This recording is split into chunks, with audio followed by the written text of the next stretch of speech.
Everyone from ई ज्ञान विज्ञान channel. और आज हमारा chapter number 11 human I and the colourful world का पार्ट सेकंड है कि हमें बच्चों इस पार्ट में 3 तरह के इफेक्ट्स देखना है। Dispersion of light, scattering of light and atmospheric refraction.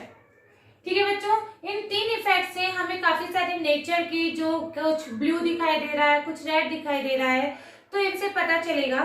तो देखिए, अब सबसे पहला जो हमें इफेक्ट पढ़ना है वो है dispersion of the light. Dispersion of light क्या होता है?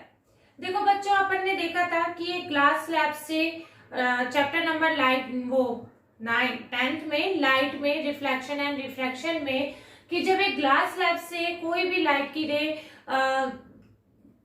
रिफ्रैक्ट होती है तो वो किस तरीके से होती है। अब हमें यहाँ पर देखना है कि प्रिज्म से किस तरीके से लाइट रिफ्रैक्ट होती है। देखो बच्चों, मान लीजिए ये एक प्रिज्म है, ठीक है। आपको पता है ये ग्लास का होता है, यानी ये डेंसर मीडियम है। ये एयर है और ये भी एयर है, ठीक है, यानी ये रेयरर मीडियम है और ये भी रेयरर मीडियम है, ठीक है। अब बच्चों, कोई भी लाइट आती है, ठीक है, मान लीजिए एक ये लाइट आई, ठीक है, ये लाइट आई। हम मान लो यहाँ पर इसका एक नॉर्मल ड्रॉ करते हैं। फिर आपको पता है जब भी लाइट रेयरर मीडियम से डेंसर मीडियम में जाती है तो वो कहां पर बेंड होती है? Towards the normal. तो देखिए, टुवर्ड्स द नॉर्मल, यदि इसको जाना कहाँ था? ऐसे जाना था इसको, ठीक है, पर ये बेंड हो जाएगी और ये टुवर्ड्स द नॉर्मल, क्योंकि नॉर्मल यहाँ है, ये बेंड हो गई, ठीक है। तो इस तरीके से रिफ्रैक्ट हो गई। अब ये ग्लास स्लैब से जब एयर में वापस आएगी, यह हमने पूरे लाइट वाले चैप्टर में पढ़ा है। तो देखिए यहाँ पर अब हम एक नॉर्मल ड्रॉ कर लेते हैं, ठीक है। फिर अब ये क्या होगी? Away from the normal. कहां पर बेंड होगी? अवे फ्रॉम द नॉर्मल, तो इससे दूर चली जाएगी, है ना। इस तरीके से ये रिफ्रैक्ट होगी। अब आपको पता था, इसे क्या पता है? इसे क्या कहते हैं? Incident ray. इसे क्या कहते हैं? रिफ्रैक्टेड रे। और इसे क्या कहते हैं? एमरजेंट रे। क्या कहते हैं बच्चों इसे? एमरजेंट रे, ठीक है। ये नॉर्मल के साथ जो इंसिडेंट रे का एंगल बन रहा है ये होता है एंगल ऑफ इंसिडेंस, ठीक है। ये नॉर्मल के साथ जो रिफ्रैक्टेड रे का एंगल बन रहा है ये होता है एंगल ऑफ रिफ्रैक्शन। और जो नॉर्मल के साथ एमरजेंट रे का एंगल बन रहा है इसे कहते हैं हम एंगल ऑफ एमरजेंस, ठीक है बच्चों। अब देखिए, ये जो ये इसका कहां से अपेरेंटली मीट कर रही है, ये यहाँ पे, उसे कहा जाता है एंगल ऑफ डेविएशन। ये प्रिज्म में होता है। बस आपके अभी इतना ही है कि एंगल ऑफ, इसे डेविएशन कहते हैं, ठीक है। तो आपने ये तो देख लिया कि एक प्रिज्म से किस तरीके से लाइट का रिफ्रैक्शन होता है। अब हमें ये देखना है कि एक प्रिज्म से व्हाइट लाइट किस तरीके से रिफ्रैक्ट होती है। बच्चों देखो, ये सबसे पहले न्यूटन ने एक्सपेरिमेंट करके देखा था। मान लीजिए ये एक प्रिज्म है, ठीक है, यहां से लाइट आई, ठीक है। फिर क्या होता है बच्चों? ये यहाँ पे रिफ्रैक्टेड हो गई, ठीक है, ये यहाँ पे रिफ्रैक्टेड हो गई, थोड़ी सी यहाँ पर हुई, है ना। और फिर अब ये और ज्यादा रिफ्रैक्टेड हो गई।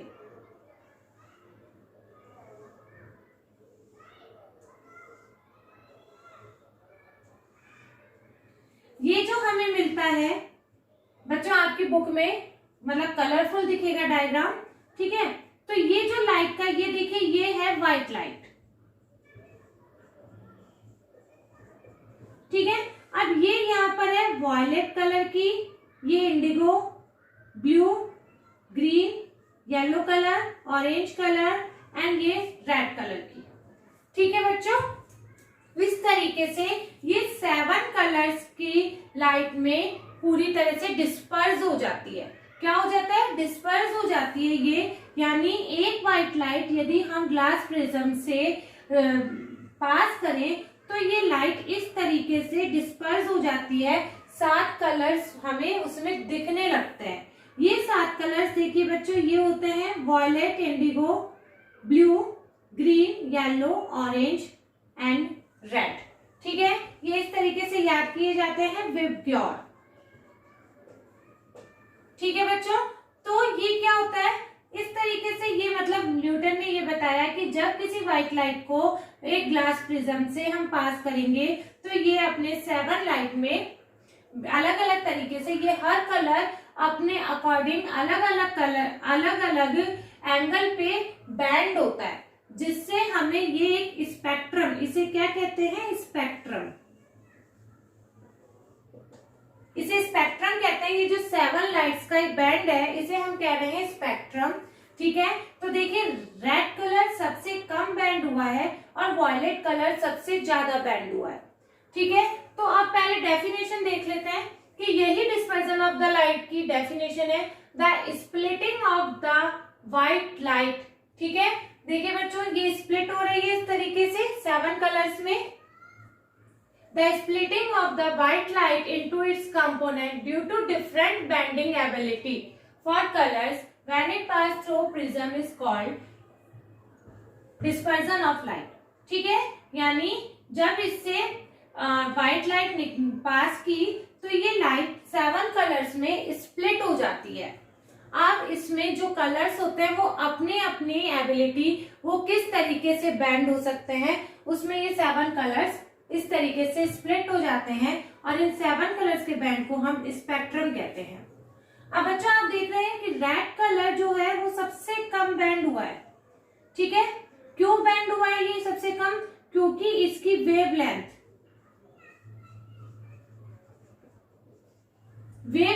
सबसे ज्यादा है। ठीक है, रेड कलर की वेवलेंथ सबसे ज्यादा है और वॉयलेट कलर की वेवलेंथ सबसे कम है। ठीक है, वॉयलेट कलर की वेवलेंथ सबसे कम है और रेड कलर की वेवलेंथ सबसे ज्यादा है। ठीक है, तो ये जो बैंडिंग होती है ये इनकी वेवलेंथ पे डिपेंड करती है, जिसकी सबसे कम वेवलेंथ होगी वो सबसे ज्यादा बैंड करेगा। ठीक है बच्चों, तो इस चीज को ये कहा जा रहा है डिस्पर्जन ऑफ द लाइट। अब न्यूटन ने क्या किया, देखिए ये इस तरीके से इसने देखा कि लाइट इस तरीके से स्प्लिट हो गई है, डिस्पर्स हो गई है। अब उसने देखा कि यदि एक और प्रिज्म लिया जाए, एक और प्रिज्म लिया जाए और इन 7 लाइट्स को यहाँ पर रिफ्रैक्ट किया जाए, मतलब ये यहाँ पर ही कर लेंगे उल्टा, इन्वर्टेड पोजीशन में लेना है।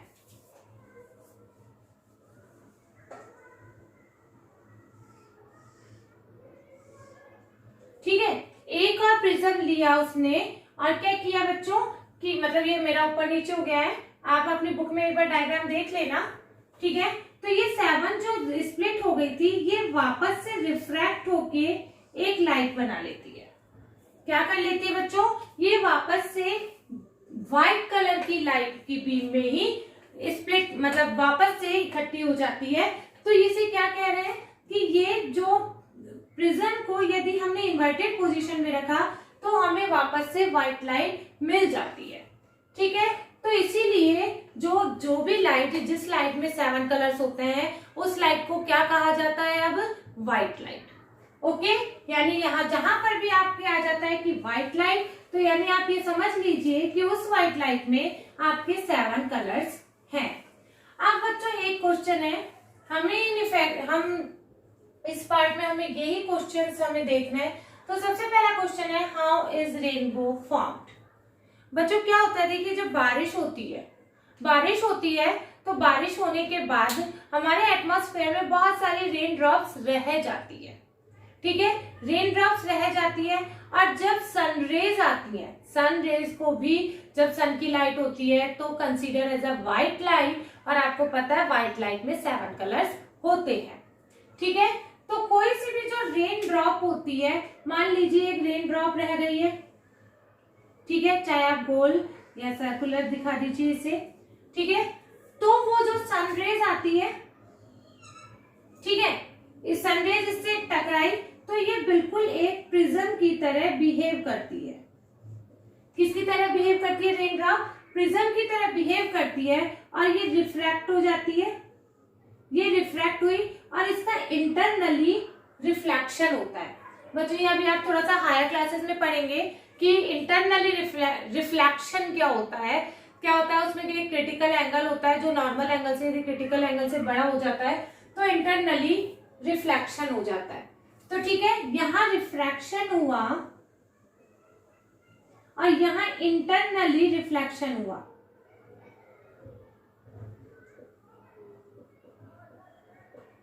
ठीक है, और ये वापस से स्प्लिट होके रिफ्रैक्शन होके स्प्लिट होके हमें 7 कलर्स दिखाई देने लगता है। ठीक है बच्चों, इस तरीके से मतलब ये आप डायग्राम पे मत जाइए, आपकी बुक में सही से डायग्राम दे रखा है ना। तो एक रेन ड्रॉप एक ग्लास प्रिज्म की तरह ही बिहेव करता है, रिफ्रैक्ट होती है उसमें, फिर इंटरनली रिफ्लेक्शन होता है और फिर वापस से सनलाइट रिफ्रैक्ट हो जाती है और वो 7 कलर्स में स्प्लिट हो जाता है, इसलिए हमें वो रेनबो दिखाई देता है।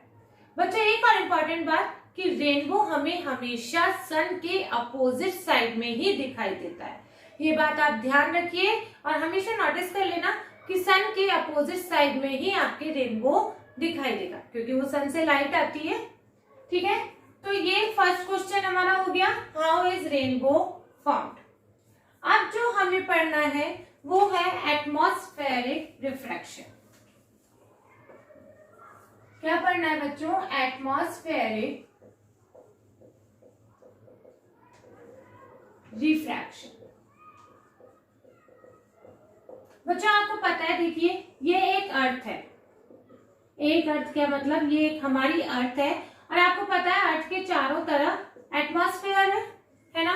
और देखिए यहाँ मतलब यहाँ जो एयर होगी उसमें तो यहाँ की थोड़ी सी ज्यादा डेंस होगी, ठीक है, यहाँ की इसकी कंपैरेटिवली कम डेंस होगी, फिर और कम डेंस होगी, फिर और कम डेंस होगी, क्योंकि जैसे जैसे ऊपर की साइड हम जाते जाएंगे हॉट एयर होती जाती है, आपको पता है लाइट होती जाती है, तो वो डेंस कम होती है ना। तो यानी यदि हम यहाँ पर एक मीडियम का डिवीजन करें तो ये रेयरर मीडियम, ये डेंसर मीडियम, फिर यहाँ पर करें तो इसके कंपैरेटिवली ये रेयरर मीडियम, ये डेंसर मीडियम, इस तरीके से हो जाएगा, आपको पता है। अब यदि यहाँ से लाइट आ रही है जैसे सन की, सेलेस्टियल बॉडीज की, तो बच्चों आपको पता है कि यानी एटमॉस्फेयर जो कंटिन्यूअसली एक जगह स्टेशनरी नहीं होता है वो, है ना, तो यहाँ पर कंटिन्यूअसली रिफ्रैक्शन होता जाता है। कंटिन्यूअसली रिफ्रैक्शन हो रहा है क्योंकि आपको पता है मीडियम चेंज होता जा रहा है बार बार, रेयरर डेंसर, तो वहां बराबर से एक रिफ्रैक्शन होता जा रहा है। इसी रिफ्रैक्शन को हम क्या कह रहे हैं? Atmospheric refraction. क्या कह रहे हैं? Atmospheric refraction. अब आप देखो ये एटमॉस्फेरिक रिफ्रैक्शन की वजह से कितनी इंटरेस्टिंग चीजें होती है हमारे around. First question, why do celestial body appear slightly raised from their position?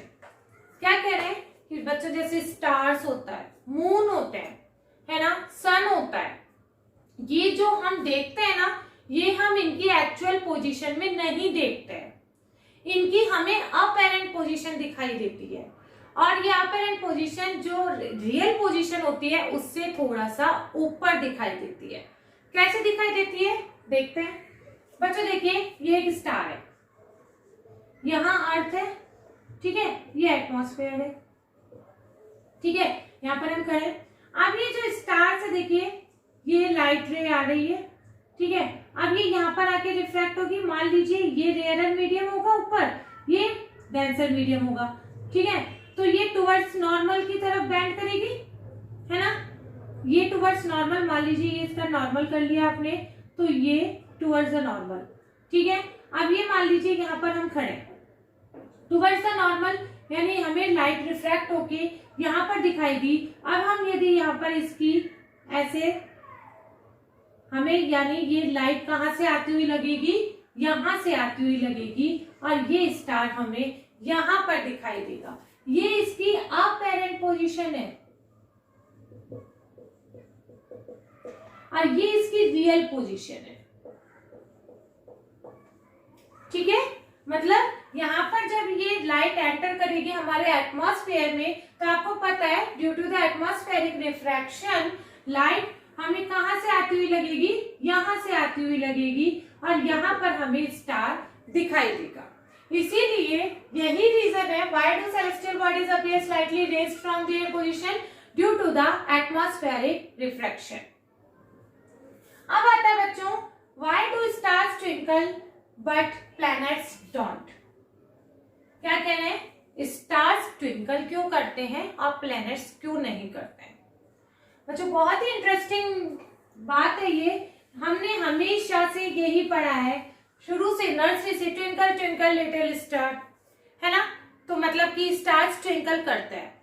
अब एक्चुअली देखिए होता क्या है, स्टार्स ट्विंकल क्यों करते हैं, नहीं करते हैं स्टार्स ट्विंकल। मान लीजिए वही है, अर्थ है, ये एटमॉस्फेयर है, यहाँ एक ये स्टार है, आपको पता है स्टार्स हमसे बहुत बहुत बहुत दूर है, तो एक स्टार एक पॉइंट सोर्स की तरह बिहेव करता है हमारी आईज के लिए, ठीक है। एक स्टार पॉइंट सोर्स की तरह बिहेव करता है, यानी इससे हमारे तरफ ज्यादा लाइट की रेज नहीं आ रही है, तो एक रे जो इससे आ रही है, ठीक है, यहाँ पर आपको पता है कंटिन्यूअसली रिफ्लेक्शन होगा, क्योंकि ये एटमॉस्फेयर है जो बराबर से हिलता रहेगा, क्योंकि आपको पता है इसमें कितने सारे पार्टिकल्स है, ऑक्सीजन, नाइट्रोजन और भी कितने सारे तरह के पार्टिकल्स है जो कंटिन्यूअसली इस लाइट को रिफ्रैक्ट करती रहेगी। तो ये कभी ऐसे रिफ्रैक्ट हो जाएगी, कभी ऐसे, कभी ऐसे, कभी ऐसे, कभी ऐसे, कभी ऐसे, और यहाँ पर हम खड़े मान लीजिए, ठीक है। तो जो लाइट हमें हमारी साइट में आएगी, हमारी विजन में आएगी, तब तो ये स्टार क्या दिखाई देगा, ब्राइट दिखाई देगा, ठीक है, ब्राइट दिखाई देगा। और जब ये स्टार की लाइट हमारी विजन में नहीं आएगी, हमारे ये साइट में नहीं आएगी, क्योंकि बराबर से रिफ्रैक्शन होता जा रहा है, तो वो स्टार हमें डिम दिखाई देगा। तो ये कभी bright dim, bright dim, bright dim, तो इसी चीज को हम कह रहे हैं ट्विंकलिंग। क्या कह रहे हैं, ट्विंकलिंग, यानी स्टार ट्विंकल नहीं कर रहे हैं, वो हमें due to the atmospheric refraction हमें ट्विंकलिंग करते हुए नजर आते हैं, ठीक है। अब आता है प्लेनेट क्यों नहीं करते। प्लेनेट बच्चों देखिए, प्लेनेट हमारे अर्थ के बहुत पास है, जैसे ऐसा नहीं है कि प्लेनेट्स बहुत बड़े होते हैं, स्टार्स बहुत छोटे होते हैं, नहीं, है ना। प्लेनेट्स हमारे अर्थ के बहुत पास है, तो इसमें बहुत सारे पॉइंट सोर्सेज हो जाते हैं, वो सिर्फ एक पॉइंट सोर्स की तरह बिहेव कर रहा है, उससे हमें लाइट बहुत कम आ रही है। यहाँ पर हमें पॉइंट सोर्सेज एक नहीं है, बहुत सारे पॉइंट सोर्सेज मिलकर हो जाता है, ठीक है। तो इससे हमें बहुत सारी रेज आती है, ठीक है, बहुत सारी रेज आ रही है, और फिर रिफ्रैक्शन यहाँ पर भी हो रहा है, कंटिन्यूअसली रिफ्रैक्शन हो रहा है। पर मान लीजिए अब हम यहाँ खड़े हैं, तो कुछ का विजन में हमारे आएगी लाइट, कुछ की नहीं आएगी, कुछ की आएगी, कुछ की नहीं आएगी। मान लीजिए 100 रेज आ रही है, तो 50 की एट अ टाइम हमारे आईज में रेज पड़ेगी, 50 की नहीं पड़ेगी, तो वो दोनों एक दूसरे को नलीफाई कर देते हैं, यानी वो प्लैनेट्स हमें कंटिन्यूअसली दिखाई देगा। ऐसा नहीं दिखाई देगा कि कभी ब्राइट, कभी डिम, कभी ब्राइट, कभी डिम, क्योंकि वहां से हमें बहुत सारी लाइट रेज आ रही है, ठीक है। तो इसलिए प्लैनेट्स ट्विंकलिंग नहीं करते हैं और स्टार्स ट्विंकलिंग करते हैं, ठीक है बच्चों। अब आता है next question, what is the reason behind 2 minutes earlier sunrise and 2 minutes delayed at sunset. Same reason, तो मान लीजिए बच्चों ये एक अर्थ है, ये एटमॉस्फेयर है, ठीक है, ये होराइजन है, ठीक है बच्चों। मान लीजिए अभी सन यहाँ पर है, ये क्या कह रहे हैं कि जो सनराइज होता है वो हमें 2 मिनट पहले क्यों दिखाई देता है, और जो सनसेट है वो 2 मिनट बाद में क्यों दिखाई देता है। बच्चों यानी क्या कह रहे हैं, जो सनराइज है हमें, यानी वो एक्चुअल में हुआ ही नहीं होता है, हमें वो पहले ही दिखाई दे जाता है कि सनराइज हो गया है, जबकि एक्चुअल में वो नहीं होता है। इसी तरीके से सनसेट में हमें वो बाद में दिखाई देता है, जबकि सन तो होराइजन के पहले ही नीचे चला जाता है। रीजन क्या है, देखिए मान लीजिए ये सन है, इसकी सन की रेज आ रही है, ठीक है। अब यहां से ये एटमॉस्फेरिक रिफ्रैक्शन होगा, यहाँ पर हम खड़े हैं, ठीक है। तो ये एटमॉस्फेरिक रिफ्रैक्शन होके ये यहाँ पर मतलब रिफ्रैक्शन होगा, ये ऐसे हो जाएगी, ठीक है। अब ये रिफ्रैक्शन होके हमें ऐसा लगेगा कि लाइट यहां से आ रही है, ठीक है। क्या दिखेगा बच्चों कि ये लाइट हमें रिफ्रैक्शन होके यहां पर आ रही है, तो इसका मतलब सनराइज हो चुका है। इसी तरीके से यहां पर होगा जब ये सनसेट है ना, मतलब सनसेट तो यहां पर हो चुका होगा, ठीक है। सनसेट यहाँ हो चुका होगा, पर इससे जब रेज आ रही होगी तो ये रिफ्रैक्ट हो जाएगी। रिफ्रैक्ट होके ऐसा लगेगा हमें कि ये सनरेज यहां से आ रही है। ये इसकी अपैरेंट पोजीशन है और ये इसकी रियल पोजीशन है। यहां पर ये इसकी रियल पोजीशन है और यहां इसकी ये अपैरेंट पोजीशन है। बच्चों डायग्राम्स आप थोड़े से अपनी बुक में देख लीजिएगा, है ना। मैं रफली आपको सिर्फ समझाने के लिए, तो ठीक है बच्चों, वो सेम आएगा reason. At due to the atmospheric reflection हमें सन थोड़ा सा ऊपर दिखाई देता है at the time of the sunrise, and बाद में 2 मिनट्स, कितना मिनट्स का डिफरेंस है, 2 मिनट्स का डिफरेंस है। ध्यान रखिएगा 2 minutes earlier and 2 minutes delay, ठीक है। अब आता है बच्चों स्कैटरिंग ऑफ द लाइट। ये पढ़ लिया हमने एटमॉस्फेरिक रिफ्रैक्शन, अब पढ़ना है स्कैटरिंग।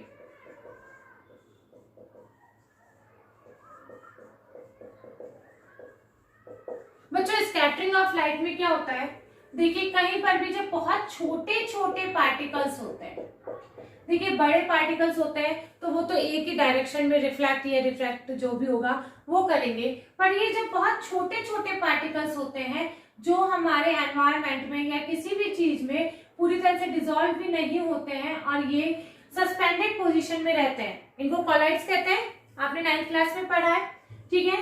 तो ये जब ये छोटे छोटे पार्टिकल्स होते हैं और इन पर जब लाइट की रेज पड़ती है तो ये लाइट को चारों तरफ सब डायरेक्शन में स्कैटर कर देती है, ठीक है। इससे लाइट आएगी, ये यहाँ पर स्कैटर कर देगी, इससे लाइट आएगी स्कैटर कर देगी इसको, ठीक है। क्योंकि ये बहुत छोटे पार्टिकल्स हैं और ये कॉलाइड्स हैं, मतलब ये सस्पेंडेड पोजीशन में रहते हैं, इसीलिए ये लाइट को स्कैटर कर देते हैं। तो इसको, इस फिनोमिना को हम क्या कह रहे हैं, स्कैटरिंग ऑफ लाइट। क्या कह रहे हैं बच्चों, स्कैटरिंग ऑफ लाइट। आपने ये टिंडल इफेक्ट आपने 9th क्लास में डिटेल में पढ़ा भी है कि क्या होता है टिंडल इफेक्ट, है ना। यही होता है, छोटे छोटे कॉलाइड पार्टिकल से जब लाइट स्कैटर हो जाती है तो उसी को हम टिंडल इफेक्ट कहते हैं। अब इसका ये हमें किस तरीके से हेल्प करता है, देखो समझाने में हर चीज को। Question is why do sky appears blue, हमें स्काई ब्लू क्यों दिखाई देता है। तो जो आपने छोटी क्लासेस में भी पढ़ा होगा कि क्यों दिखाई देता है, इसलिए होता है आपको पता है, रेड लाइट की, रेड कलर की वेवलेंथ सबसे ज्यादा होती है, ठीक है, और ब्लू कलर की वेवलेंथ सबसे कम होती है, ठीक है। इसकी सबसे कम होती है ब्लू लाइट की एंड रेड कलर की वेवलेंथ सबसे ज्यादा होती है। बच्चों ये 2 पॉइंट जो है ना इस लेसन के लिए आप रट लीजिए कि रेड लाइट की सबसे ज्यादा है, ब्लू लाइट की सबसे कम है। अब ये जो छोटे छोटे पार्टिकल्स होते हैं ना, ये ना सबसे जो कम लेंथ के कलर्स की लाइट को ना सबसे ज्यादा स्कैटर करते हैं, ठीक है। जिनकी वेवलेंथ सबसे कम होगी उस लाइट को, उस कलर को ये सबसे ज्यादा स्कैटर करेंगे। तो आपको पता है ब्लू कलर की जब सनलाइट आ रही है तो हमारे ब्लू कलर की, जब ये एटमॉस्फेयर में बहुत पार्टिकल्स हैं तो ये जो छोटे छोटे पार्टिकल्स हैं ये ब्लू कलर को सबसे ज्यादा स्कैटर करता है, रेड लाइट को इतना नहीं करते हैं क्योंकि ब्लू लाइट की शॉर्टर वेवलेंथ होती है, ठीक है, और रेड लाइट की लॉन्गेस्ट होती है ना। तो इससे ये ब्लू कलर स्कैटर हो जाता है हमारे चारों तरफ एटमॉस्फेयर में। ब्लू लाइट की वेवलेंथ शॉर्टर वेवलेंथ होने के कारण वो चारों तरफ स्कैटर हो जाता है, इसलिए हमें वो ब्लू कलर का स्काई दिखाई देता है। ओके बच्चों, next question is why do sun appear more reddish during sunrise and sunset, ठीक है। अब वही क्वेश्चन देखिए, अब ये और लास्ट क्वेश्चन और है, एक और क्वेश्चन है बच्चों कि मतलब स्मोक और फॉग वगैरह के टाइम में डेंजर का बोर्ड होता है वो रेड कलर का क्यों होता है। बच्चों क्या होता है, देखिए स्मोक और फॉग, आप नॉर्थ साइड में जाएंगे ना तो वहां पर बहुत फॉग, विंटर्स के टाइम में फॉग स्मोक रहता है, ठीक है, यानी उनमें बहुत छोटे छोटे से पार्टिकल्स होते हैं। तो क्या होता है, लाइट का जो होता है वो ब्लू कलर तो वही स्कैटर हो जाता है, तो जो लाइट हमारी आइज तक पहुंच रही है वो रेड कलर की पहुंचती है, ठीक है, इसलिए वो हमें डेंजर का जो साइन होता है वो हमें बहुत दूर से दिखाई दे जाता है। इसलिए कभी ब्लू कलर का नहीं देखेंगे आप, किसी और भी कलर का नहीं देखेंगे, रेड कलर का देखेंगे, क्योंकि रेड लाइट स्कैटर नहीं होती है। अब जो लास्ट क्वेश्चन है, why do sun appear more reddish during the sunrise and sunset, ठीक है। तो बच्चों अब इसमें क्या होता है कि सनराइज आपने देखा होगा कि सनराइज एंड सनसेट के टाइम जो रेडिश दिखाई देता है, आसमान भी, स्काई भी हल्का सा रेडिश दिखाई देता है, ठीक है। ये अर्थ है, ये इसका एटमॉस्फेयर है, ये होराइजन है, ठीक है। होराइजन के पास होगा सनसेट, सनराइज जो भी है, ठीक है, और ये डे होता है, डे के टाइम सन यहाँ पर होता है, डे के टाइम जो ये सन होता है ना, ये होराइजन के नियरेस्ट है, ये देखिए इसकी, ये सन और अर्थ के बीच की दूरी हमारी कम होती है, तो यानी ब्लू लाइट इतनी स्कैटर नहीं हो पाती है और रेड और ब्लू मिक्स होके ये व्हाइटिश सा, येलोइश सा हमें दिखाई देता है। पर eight the time of the horizon, sorry, eight the time of the sunrise and the sunset, ये हमारे बहुत दूर है ना, इसकी दूरी इसकी कंपैरेटिवली बहुत ज्यादा हो जाती है, तो ये जो ब्लू लाइट है ना, ये तो शुरू में ही स्कैटर हो जाती है, ठीक है। अब ब्लू लाइट तो सारी स्कैटर हो गई और जो हम तक आके पहुंचती है वो रेड लाइट होती है, क्योंकि आपको पता है रेड लाइट तो स्कैटर होती ही नहीं है, तो ये रेड लाइट उस टाइम हम, मतलब ब्लू लाइट तो पहले सारी स्कैटर हो जाती है तो वो सारी निकल जाती है, और रेड लाइट स्कैटर नहीं होती है तो वो हमारी आइज तक रेड कलर की रेस पहुंचती है, इसीलिए हमें at the time of the sunrise and sunset sun हमें रेडिश दिखाई देता है, ठीक है बच्चों। तो ये क्वेश्चंस हैं, ये 2 मार्क्स के आ जाते हैं, बहुत इंपॉर्टेंट है और बहुत ही इजी है, आप इनको एक बार भी पढ़ लेंगे तो अच्छे से आपको समझ में आ जाएगा। ओके बच्चों, तो प्लीज मेरे वीडियो यदि आपको पसंद आ रहे हैं तो प्लीज लाइक कीजिए, शेयर कीजिए अपने फ्रेंड्स के बीच में, कमेंट करना ना भूलिए एंड सब्सक्राइब प्लीज कीजिए। Okay, bye bye.